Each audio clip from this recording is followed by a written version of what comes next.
Kutyamtiv, Gmar Chasima Tova, the Sanzer Rav used to tell this story on Rosh Hashana. A king had a son whom he loved very much. Once, in a moment of weakness and poor judgment, the prince insulted his father. And in a similarly weak moment of poor judgment, the king banished his son to the far-off provinces for a time to teach him some humility and a little regret. After a while, the prince ran out of money, and he had to sell his royal vestments for food.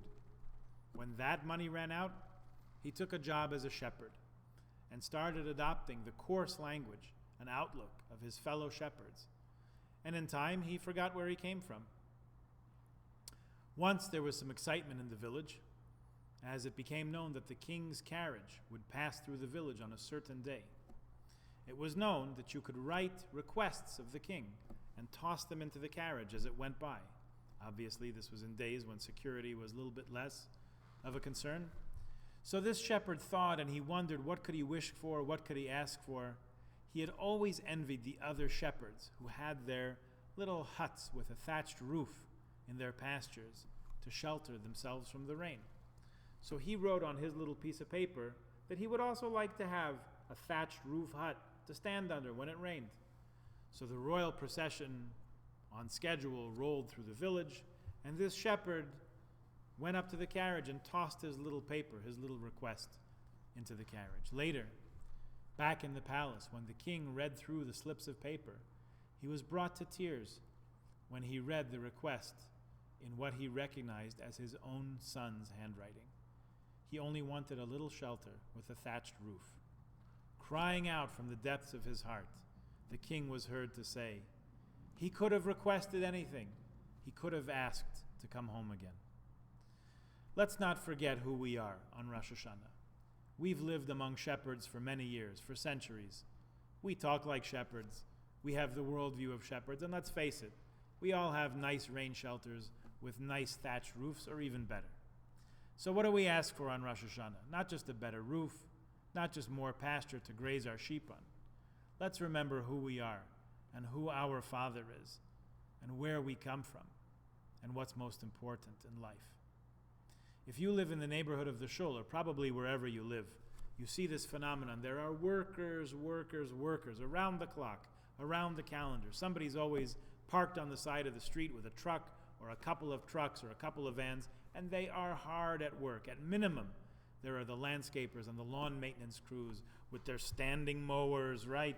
And they have the leaf blowers, and the more involved ones are planting and replanting trees and flower beds and edging the lawns to manicured perfection. There's guys putting on new roofs. People are constantly having their driveways done and redone and redone. Maybe heating coils put in so it'll be easier to keep them clear of ice in the winter.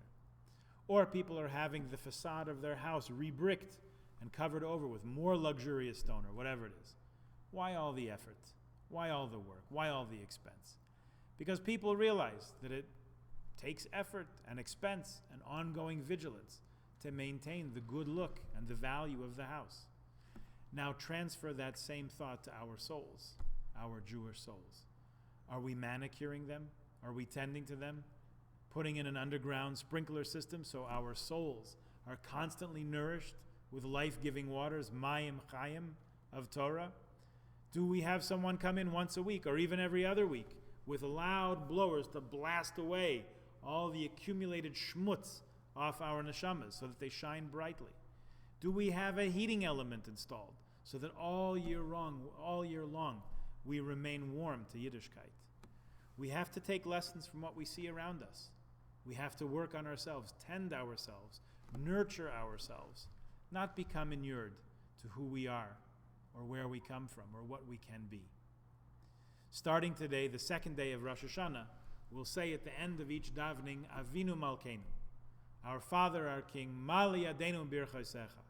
Fill our hands with your blessing. Sure, Avinu Malkeinu, our Father, our King, Shlach refuah shleima l'chol yamecha. Send complete healing to your people. Of course. And of course, also, Kasvenu b'sefer geula v'yeshua. Write us in the book of redemption and salvation. Change our world. Redeem it. Save it. Don't just give us a hut with a thatched roof. Bring us home. Let us not worry about sheep and rain anymore. And Avinu Malkeinu, Aseh leman Shimcha Hagadol Hagibor V'Hanoira. Act for the sake of your great and mighty and awesome name, Shenikra Aleinu, because we're called by that name also. We are your children. Don't allow your children to languish anymore. Deliver us, rescue us, transform us. May we all enjoy a Gemar Chasima Tova. We should all be sealed in the book of life for a Shana Tova Umetuka, a sweet and good new year.